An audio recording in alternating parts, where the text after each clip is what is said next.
Hello, this is Sondra Oster Baras bringing you a few words of Bible from the heart of Biblical Israel. This week's Torah portion is Va Yelech. It is chapter 31 in Deuteronomy, and I would like to focus on a very short section, verses 10 through 13, that tells us about a very unique commandment, a commandment that only takes place once in 7 years. Moses instructs the nation that at the conclusion of the Shemitah year, of the sabbatical year, of a year, by the way, that we are currently entering, God has set forth a 7-year cycle. 7 is a magical number, a very important number in the Bible. God created the world in a 7-day cycle, 6 days of creation, and then on the 7th day is the Sabbath, the day we rest, and that's the weeks of the year. Similarly, God creates a 7-year cycle, 6 years of working the land of Israel, and on the 7th year we rest. And we've referred to that many times. There are references to this commandment in many different chapters of the Bible. But here we have something else. At the conclusion of that sabbatical year, of the Shemitah year, all of the nation will gather. The men, women, and children will gather at the temple in Jerusalem. It doesn't say Jerusalem here, of course, because it is only later on at the end of the book of Samuel that we learn that it is Jerusalem that is chosen to be the place for the temple. Here we say, when all of Israel will gather to seek God's face in the place that he has chosen. Okay? And there will be a special gathering. Now, this is actually, this takes place during the holiday of Sukkot. So, the Shemitah year ends at Rosh Hashanah, the new year, okay, and that actually is going to be upon us right now this is the season that we're talking about.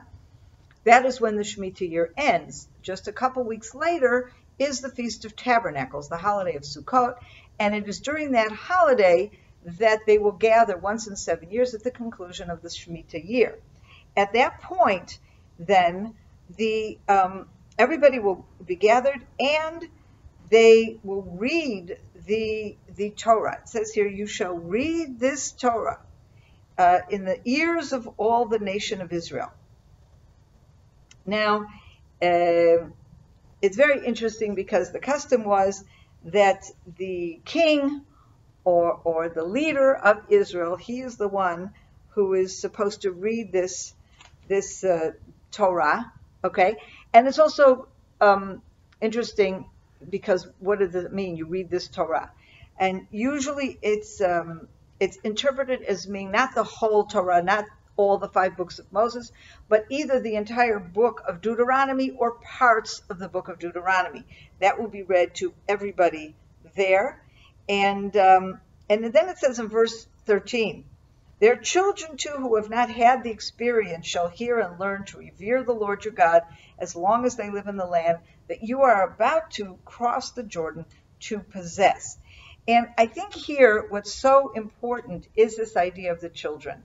Of course, there's an ongoing obligation of parents to teach their children the ways of God, to teach the children the Bible, to read the Bible with them. And we have a number of places in the Bible, in the book of Exodus, for example, in the context of the Exodus from Egypt. Okay, there's this commandment, you must tell your children what happened here so that they may love and revere God. But here, it's a much more general kind of commandment. This idea of teaching the children, which we know carries us through all the time, all the year, all the days of the year, of every year.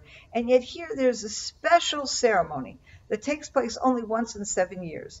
And the focus here is bringing everybody, the elderly, the young, men, women, children, everybody comes together. But the ultimate purpose of this, okay, everybody's supposed to listen, and everybody's supposed to study, and everybody's supposed to understand and be reminded how important it is to keep the commandments and to study the Bible.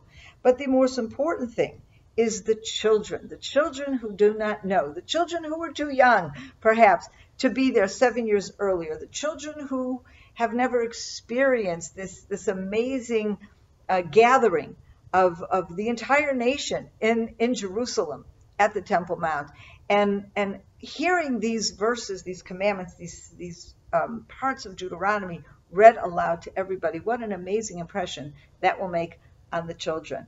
I remember years ago, they did a ceremony like this at the conclusion of the sabbatical year. They've done it over the years, different times, but it hasn't always been so big. Sometimes it's just some people gather or whatever, but I remember years ago, it was a really big deal. And we had small children at the time, and we felt that it was going to be an important experience for them. We could really understand what these verses were about as we took our children. And I remember we had a baby in a stroller that I was pushing, and we had a toddler that was sitting on my husband's shoulders, and then we had a couple other kids of school age. You know, I have 5 children, and they're all very close in age. So they were like a bunch of little kids that we were taking with us. And it was crowded beyond belief, okay? And we were, you know, making our way to the plaza there at the Western Wall. And at the time, the president of Israel was Herzog, the father of the current president of Israel. And his father was the chief rabbi of Israel. So he was raised in a home that studied Bible, and he knew how to read the Bible. And literally, they opened the Torah scroll, and he read verses from the book of Deuteronomy.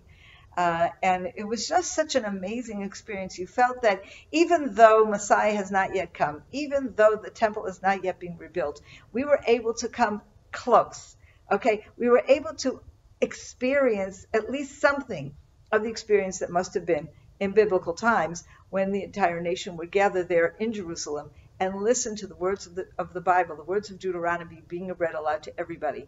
And I want to believe that something did something to the spirit and to the soul of our children, even those who were too young to really understand what was going on. But it gave them something. It gave them this amazing experience, a reliving, if you will, of the experience of Sinai, when indeed the entire nation gathered before Sinai and received direct revelation from God.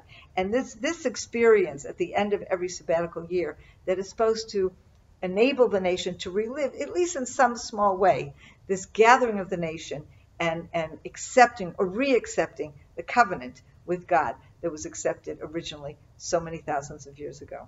Have a wonderful weekend. Shabbat Shalom. I hope you enjoyed that video, and we'd like to be sure you're getting all of our video content. So just click on the subscribe button below, as well as on the notification bell, and that way you will have easy access to all our material. We look forward to staying in touch with you. God bless you, and have a wonderful day.